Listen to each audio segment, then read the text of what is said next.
Great. Well, thank you so much for that introduction. And thanks so much for everybody coming out. Yeah, this is going to be a little bit of a talk. I kept it as a talk, so it's not finished by any means, and I kind of want to make it a little bit more conversational and a little bit open to discussion for sure at the end. But the main focus of this talk is kind of really looking at found poetry, because it's a poetic practice that I've been moving more and more into, and certainly in the book that I'm working on right now, it's a real kind of mainstay of a key section of the book, and trying to look at what you can actually do artistically with found poetry, looking at the sort of history of its use, and looking at the politics of its use as well. And so this paper is actually quite. This is part of the reason why I jumped at this, because this is some thinking that I've been wanting to do for a while, and so I've been kind of just putting some thoughts down on the page, and I'm going to go through those tonight. But like I say, this is still this isn't a finished paper by any means, but more of a start of a conversation. So I'm calling it Newfound Land. There are more people living in the world than have ever lived here before. These people have more means than they have ever had to communicate, to exist in, and create data. Whether that data be the ephemera of daily living, the tweets, the Facebook posts, the traces of online banking, or the more permanent fossils, books we may have published, reviews that may have been written about our books, emails, photographs, news stories, it is no wonder this is called the information age. To be a contemporary artist now is to exist in this sea of data and information. As an artist, you may be wondering, though, about the information and about how our present thinks itself and what sort of past we leave in our tracks. This concern can be seen in almost any contemporary art form practiced in North America today, from exhibits of Google Street View photography to a resurgent literary interest in the use of found text and writing based on the repurposed use of data-driven technologies. For this talk, I want to focus on two different themes. First, to talk a bit about what I think is driving found poetry as a practice in contemporary poetry, and here I'll be looking mostly at Canadian and American poets, and then moving into some of the different meanings I see in how it's being used today. I should probably start as well with definitions. Definitions, as always, can be argued, and I'm sure they will, but I'm going to use some fairly general definitions, and I'll use some kind of subsets of these because we have different ways of calling things here. What I'm generally calling found poetry can be seen as on a continuum running from the verbatim insertion of other texts within a poem or as a poem. This can be further specified as anything from trash poetry, assemblage, collage, or in its more modern incarnations, flarf and Google sculpting, to more elaborate textual treatments where the poem establishes some sort of dialogue with inserted text, or where the text is framed, manipulated, or stylized. On this end of the continuum, you see practices like erasure and documentary poetry. Looking at found poetry historically, the most clear antecedents to the use of found objects in art is outside of poetry, with the work of the datists and artists like Michel Duchamp with his ready-made art like Fountain, everybody probably knows that, the urinal that signed R. Mutt, which was created in 1917, or Kurt Schwitter's in collage paintings like Das Undbild. In literature, you can see analogous techniques being used by writers like Blaise Cendrars, a Swiss-French poet, for example, in his Telegraph poems from 1917, which was published in Elastic Poems, or using what Louis Dudek called the documentary quotation of modernist writers like Joyce, Pound, and to a lesser extent, Eliot. In pictorial art, these techniques have been certainly taken up by the Cubists like Picasso and modernist paintings, where we see the refining of collage and assemblage techniques. In contemporary art, we see the evolution of the ready-made with things like trash art, art recycled from trash and repurposed objects, to commodity art. Think of Paul McCarthy's giant inflatable butt plug sculptures, and pop art collage with someone like Richard Hamilton. Canada has a history of academics looking at found poetry. Scholars such as Franz Stitzel in his essay Text Recycled Found Poems Found in Canada, Dorothy Livesay, Stephen Scobie, Frank Davey, and Menina Jones have all talked about found poetry at some time, mostly in the 1960s and early 70s. In poetic practice, it really started, though, with John Robert Colombo and his many books, at least in Canada, in the 1960s, making use of found poetry techniques, such as his Mackenzie poems, published in 1966, and F.R. Scott's 1967 Trouvailles, Poems from Prose. This followed with growing interest in documentary literature and poetry, starting with Livesay's The Documentaries, published in 1968, and followed by writers like Atwood in the journals of Susanna Moody, Michael Ondaatje, The Collected Works of Billy the Kid, and of course Crouch in the Seed Catalog and the Ledger, and as well, I would say, in Daphne Marlette's Stevenston. And it's interesting to actually think of found poetry as a sort of fringe avant-garde, but it's actually got a very thorough history in Canadian literature. More recently, you can see the practice taken up in books like Derek Bilyeu's How to Write, Kate Eichhorn's Field Notes, a Forensic, some of my own work in Air, and certainly in my new book, or Gary Thomas Moore's book, Discovery Passages, those two being nominated for the recent GG. With the American poet Mathia Harvey of Lamb, it's a beautiful book actually, if you ever get a chance to see it. It's an erasure poem where she has used whiteout to erase text from David Cecil's A Portrait of Charles Lamb, leaving behind a few sparse words that eventually became an irreverent take on the nursery rhyme Mary Had a Little Lamb. Anyways, this book of Lamb was recently named in Oprah's top 11 books you never thought you'd read but will fall in love with instantly. One could say that what has been historically a marginal practice of the avant-garde has become thoroughly mainstreamed. There are a few things that I think are driving this current and resurgent interest in the practice. First among them, I would say, is the easier access to archival material and digitized text. Once largely the purview of academics and those paid to troll through our history, over the past decades, electronic access to archival material, whether that's through national archives, museums, or galleries, has become much simpler for anyone who has a computer, quick internet access, and time. Simultaneously, the digitization of contemporary and historical texts has also opened them up for whole new textual manipulations with potential for artistic appropriation. There is even a website, you may know of it, called wavepoetry.com, where it will help you make your own erasure poems from pre-existing texts by Henry James and others, and it's all electronic. You just click on the words you want to erase. I think a second thing driving this interest in is advances in textual and graphic design software, where with the Dadaist all the way to the modernist, part of the fascination of including found objects and text in plastic arts and poems was the graphic and textual novelty that it afforded. You can think of this when you think of how the numbers are portrayed in some of the Dadaist paintings. When you fast forward to the 1960s and 70s, you see how quickly this began to shift from a novelty, at least in literature, that involves specialized typesetting to something a larger group of artists could actually engage in themselves through, for example, photocopying. Now, with the increasing use of Adobe's Photoshop and Illustrator and the growth of digital photography, these practices are no longer require the same specialized skills, and correspondingly, I think they're becoming more highly used artistic tools. This is similar to what has happened in music with programs like Fruity Loops, which has been used by a whole underground of rap artists and collaborators to create extensive sampling loops powering contemporary rap and hip-hop. As well, once an exceptional practice, the inclusion of digital photographs in books of poetry is now much more common. You can think of recent examples from like Roy Meeky, Fred Waugh's Sentence to Light, or even in my own book, The Bindery. This leads to my next point, which is the popularity of sampling in contemporary music. As I said, with the one program, Fruity Loops, and artists like Lex Luger or Ninth Wonder, has become almost, and of course it's become a mainstay of house DJs. I think found poetry's current coolness is inspired partially through this relation to music practices and their concomitant ideas of theft, stealing lines, and infringing on copyright and territorial trespass. And I think that's part of what some found poetry is trying to draw on, is that idea of some of the coolness that you see taking place in hip-hop and rap.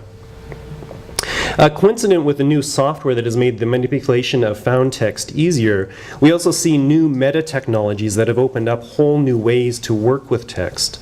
The ubiquity of Google has given rise to practices like Flarf and Google sculpting. At the same time, we also have tools that can allow an artist to play with large and complicated data sets. For example, in Derek Bilyeu's How to Edit, it's based on a search for the word edit in 1,100 digital texts taken from Project Gutenberg. Project Gutenberg, as you might know, is an electronic repository of 38,000 documents, mostly in English. This would not have been possible even 10 years ago without the growth of digitized text and our increasing ability to complete complicated textual searches. So I think these are some of the reasons why we're seeing a resurgent interest in found poetry. Easier access to digitized text, better software to allow for easier textual manipulation and printing, the coolness of sampling, and some of the meta technologies that have really given rise to new artistic practices like Flarf and Google sculpting. But from this, I'd like to take a look at what this actually means. What does the contemporary practice of found poetry actually mean when you take a look at it? And I've got some thoughts here, and this part kind of trails out at the end. It's an area where I want to put a little bit more thought into, but certainly the first ones are a little bit more thought out. I think one of the first things that's interesting is the idea of art as activism. In found poetry, part of what gives meaning to the project is the relationship that is established between the poem, poet, and the source text. That is, understanding the reason why something was found, why this foundness needs to be signified, and what sort of frame is the found text placed in. So you see this in poetry like No Comment by Gary Thomas Morse in his use of historical letters from Indian agents in the 1910s, which highlights the historical and contemporary efforts of government to control and destroy First Nations cultural practices. In effect, Morse is deconstructing these letters through the redeployment of their own strategies of control and selection. And here I'll read a couple of his poems. So this is from Discovery Passages. Yesterday, today, violating section, holding, mourning, ceremonies, singing, mourning, songs, receiving gifts. Surviving relatives have not interfered. William M. Halliday, Indian agent, June 13th, 1913. In addition, band, habit, giving, potlatch, each birth, marriage, or death, warn you the habit stopped must be enforced, those who break punished. William M. Halliday, Indian agent, September 1st, 1914. And so that longer poem goes on to look at a number of different letters actually from Indian agents in 1910 that has to do with the specific cultural practice of potlatch, which was banned by the Indian Act at that time. As well, I think this is similar to what I'm trying to do in my next book, X, and I've published some of these poems in magazines so far over the last year, where I've created poems using found text in the numbered treaties, using them almost more than the source text themselves. The politics of finding and appropriation are paramount in the project that I'm engaged in right now, and I really wanted to do that is in the book that I'm working on right now is really look at, I think found poetry and the idea of finding and using existing text can be interesting, but I really wanted to look at that as a true political practice. What does finding mean? Especially, what does finding mean in Canada, in a country where, as the title says, we're on newfound land? So even with seemingly neutral practices like Flarf, which is basically mining the internet with weird search terms and then creating something humorous out of the results, I think part of what is interesting about them is that they draw attention to the excess production of information. And this is kind of a Marxist reading, which mirrors capitalism's own excess production of capital, and how that excess begins to break the very structures of the systems that produce it. Others, however, most notably Hoy in Jacket magazine, have commented on the seeming blindness of Flarf to the unneutral commercial interest that created the search algorithms the art depends upon. And so you can see a criticism of Flarf being that, just using Google to carry out search terms and then create art out of that, you're not using a neutral medium, you're using something that's actually created by a company that's looking for profit, and that this is not just a tool that you're using, that you're actually somewhat being used by that tool at the same time that you're trying to use it. Found poetry also offers a critique of normative lyricism by allowing other modalities, disruptions, and disjunctions, and taking us beyond the lyrical ideas of uniformity of voice and the eye by bringing in many different voices and polyvocality. I think of Kate Eichhorn's field notes of forensic in this way, mixing different personal voices with language from forensic anthropology. I also see it in my own piece, The Body, which is in air in this way, and how it uses found poetry to bring in the many voices that make up the history of the HIV/AIDS epidemic in North America. I think found poetry used in these ways draws out interesting questions around production, control, the politics of finding, agency, and intentionality. Second kind of main area of meaning that I want to look at was I call irony mongers. I think one of the most interesting and intrinsic uses of found poetry is its power to generate irony through the juxtaposition of different tonal registers and the redeployment of found text within strange new contexts. A poet using this for good measure is Jeff Dirksen, who, for example, has exerted business management phrases and placed them in poems about transnational capitalism in transnational muscle cars, or Helen Hajnedzik's recent book, Poets and Killers, A Life in Advertising, where she demonstrates how we can talk back to advertising using its diction to undermine its messages. The book constructs a main character through lines taken directly from advertisements beginning in the 1940s and working up to 2010. You can also see it, of course, in Croce's Ledger.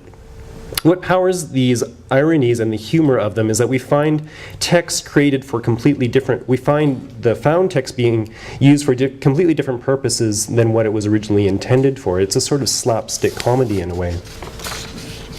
The other main thing that I wanted to look at is, I think, the idea of found poetry, or found as form.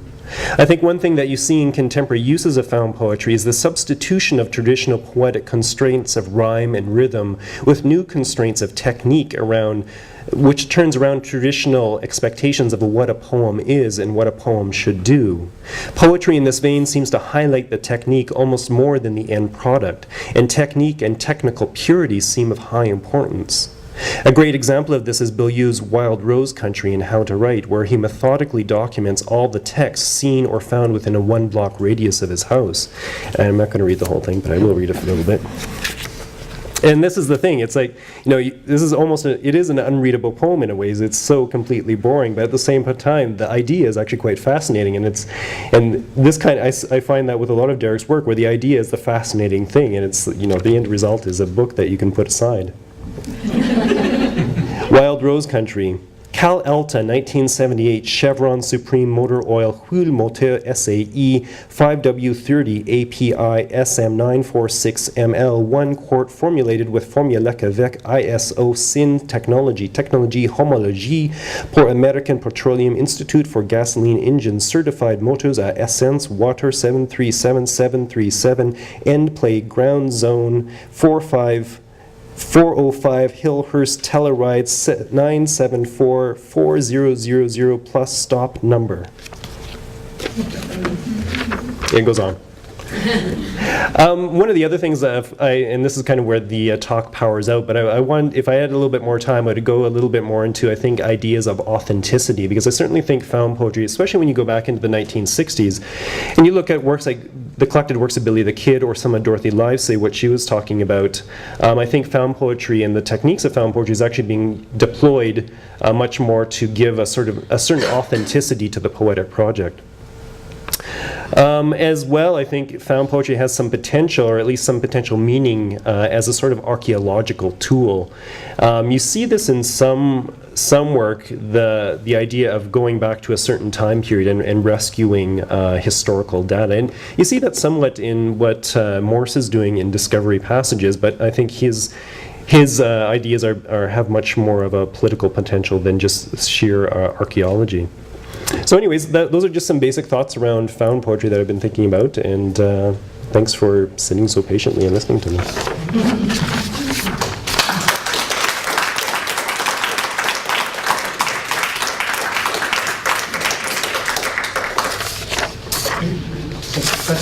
Yes, please. This should be much more about questions, because I'd love to, if anybody has any thoughts about it or anything that doesn't make sense, please.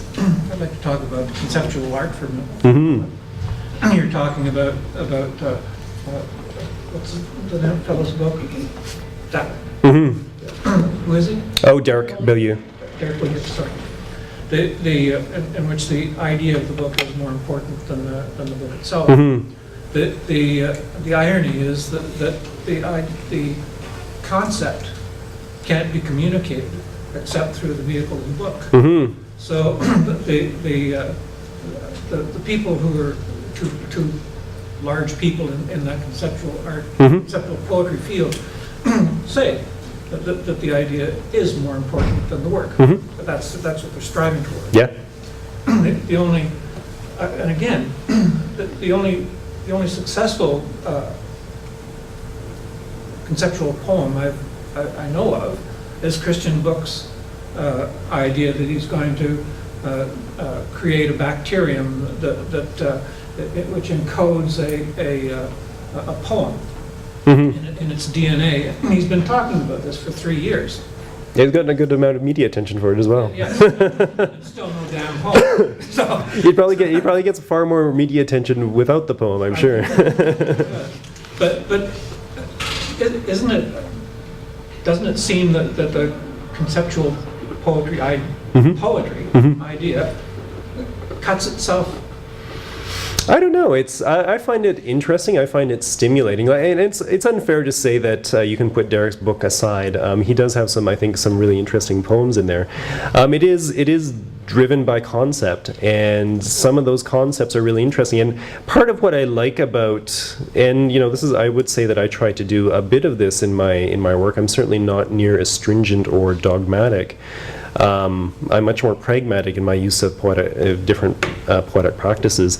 But I really, I like the idea and the ability of projects like that to take on failure. And I don't think it should always work, and nor does it always work. And it's not expected to be liked all the time. Sometimes it will be, but, it's poetry. We know very few people are necessarily, even if it was a beautiful poem, very few people are going to read it sometimes. So it's, I think, he's somebody having fun with an idea, and why not? I loved a book of poetry not knowing it was a conceptual. Mm-hmm. Yeah. Mm-hmm. Just had a practical question about how you go about it. First of all, if you're using the internet and mining it, there's just so much data.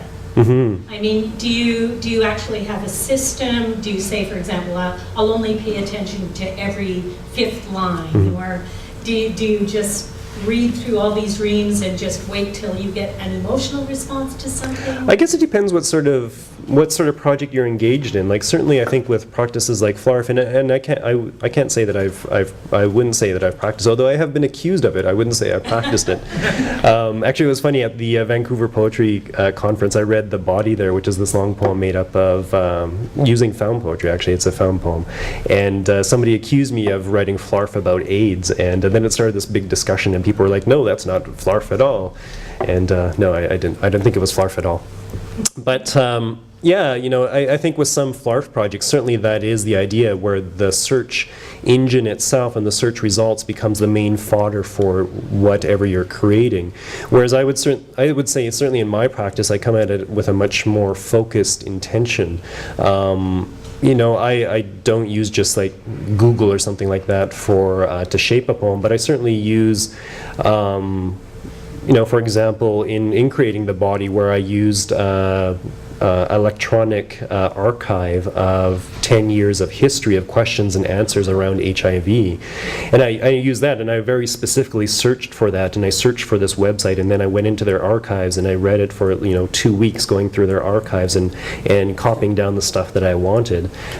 So that, for me, that was a very focused search, and that was very focused on what I wanted to do. Whereas, I would agree with you, if you don't have that sort of focus, I don't know what you're going to create other than chaos. And if you want to create chaos, that's fine.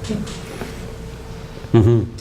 When you're doing that kind of practice, for you, is it more of an intellectual excitement that happens, or do you then go through the poems line by line, or stanza by stanza, and look for the traditional things that poets would look for? I would say that, yeah, it is a bit of a mix of that. Like, I probably the most concrete example, the one I'm talking about right now, is The Body. And yeah, that was created by kind of going through and getting that raw material, and then afterwards sitting down with it. It was a 20-page poem. And sitting down with it and kind of saying, okay, what is it I want the poem to do? How do I create that sort of polyvocality that I want this poem to create? And part of what was really great about the strategy that I used was it was able to bring up all these different voices, but how do you put that together in a way that's not going to be just frustrating, that's actually going to, at least when it's in the air, have some sense to it.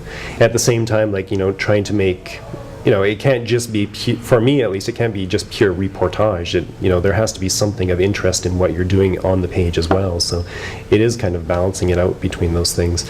And certainly in the new book that I'm working on with X and the treaty poems, I'm going into those with a very kind of very focused idea of what I want to create, and how I want those documents to sort of self-destruct in a way, and using the language of those documents to kind of take them apart, but without insert. Because they're such problematic documents. I don't want to get in there with an eye. I don't want to get in there with me. In some ways, I don't want to get dirty, but it's I want to go in there and say these are hugely important documents that we don't talk about, documents that people would think poetry has nothing to do with. Why shouldn't we try to do something with them with poetry? But how do you do that in a safe way?